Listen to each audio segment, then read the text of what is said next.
अस्सलाम वालेकुम। चाचा वीज़े वाला इंजीनियर राशिद एक ऐसे मौजू के साथ जिससे हर उस पढ़े लिखे बच्चे को वास्ता पढ़ता है या पढ़ेगा अगर वो सऊदी अरब जाना चाहता है। अब सऊदी अरब जाने के लिए जो वाइट कॉलर जॉब्स हैं उनके लिए QVP सर्टिफिकेट चाहिए, कीवा वेरिफिकेशन प्रोग्राम। उसके लिए जिस महीने का यानी जिस स्टेट का वीज़ा आपका है उस स्टेट के मुताबिक आपने अपने डॉक्यूमेंट्स अपलोड करने हैं, एक्सपीरियंस सर्टिफिकेट अपलोड करने हैं QVP वेबसाइट के ऊपर। तो वो आपको बताएगा कि आप इसके लिए एलिजिबल हैं या नहीं हैं। मैं आपको एक दो मिसालें देकर समझाता हूँ। हमारे पास एक साहब थे जिनका वीज़ा प्रोडक्शन मैनेजर का आया। यहाँ पे उनकी अपनी कंपनी थी, प्रोडक्शन मैनेजर का वीज़ा था, मालिक थे कंपनी के। यहाँ से उनका सऊदी अरब में किसी कंपनी के साथ जॉइंट वेंचर हुआ कि मिल के वहाँ पर काम करेंगे। अब उन्होंने एज ए प्रोडक्शन मैनेजर का वीज़ा मंगवा लिया।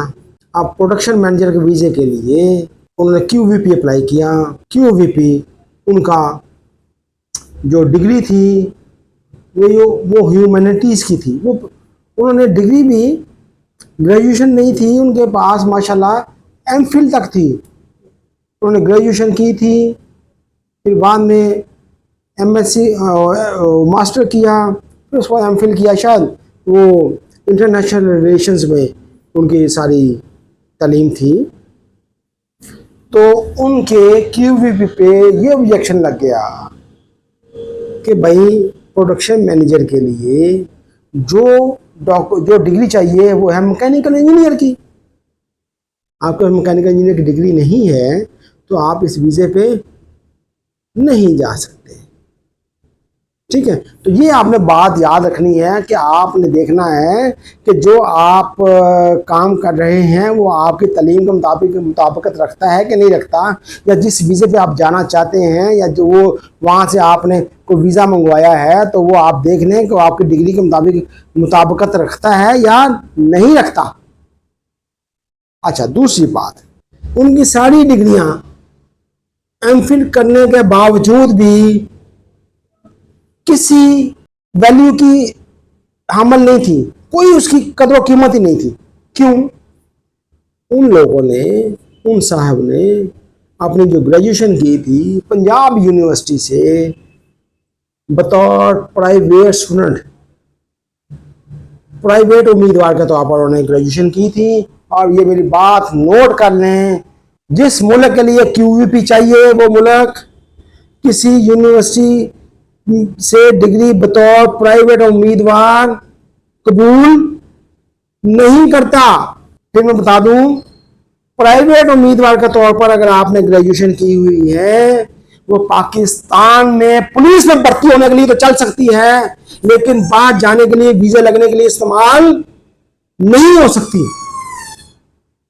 इसके बाद उन्होंने, उन साहब ने मास्टर किया हुआ था रेगुलर स्टूडेंट के तौर पर और MPhil भी एज ए रेगुलर स्टूडेंट किया हुआ था। तो आप कह सकते हैं कि भाई वो आपने मास्टर की डिग्री दे देता, वो तो रेगुलर स्टूडेंट के तौर पर किया ना। लेकिन मेरे भाई, जिस मुल्क के लिए QVP चाहिए, अगर आपने मास्टर डिग्री पेश करनी है तो उससे पहले आपको जो है ना अटेस्टेशन के लिए आपको डिग्री देनी पड़ेगी। कौन सी? बैचलर की। अगर आपकी बैचलर की एज ए प्राइवेट स्टूडेंट है और मास्टर जो है रेगुलर स्टूडेंट है, तो आपकी, क्योंकि बैचलर आपकी एज ए रेगुलर स्टूडेंट नहीं है, वो नहीं मानी जा रही, तो मास्टर भी नहीं मानी जाएगी, MPhil भी नहीं मानी जाएगी, PhD भी नहीं मानी जाएगी। ये हमारे प्रमोटर भाइयों को भी शायद इसका नॉलेज नहीं है और बच्चे बेचारे पेपर अपलोड कर करके थक गए हैं, लेकिन उनके सही गाइडेंस न होने की वजह से उनकी डिग्री अटेस्ट नहीं हो रही। तो ये बच्चों, अगर आपने सही इन्फॉर्मेशन चाहिए तो इंशाल्लाह मैं अब दोबारा एक्टिव हो गया हूँ। मैं अब ये वीडियो जो है ना, इन जो आपके मसाइल हैं इनके ऊपर मैं डालता रहूँगा इंशाल्लाह। ओके, अल्लाह हाफिज़।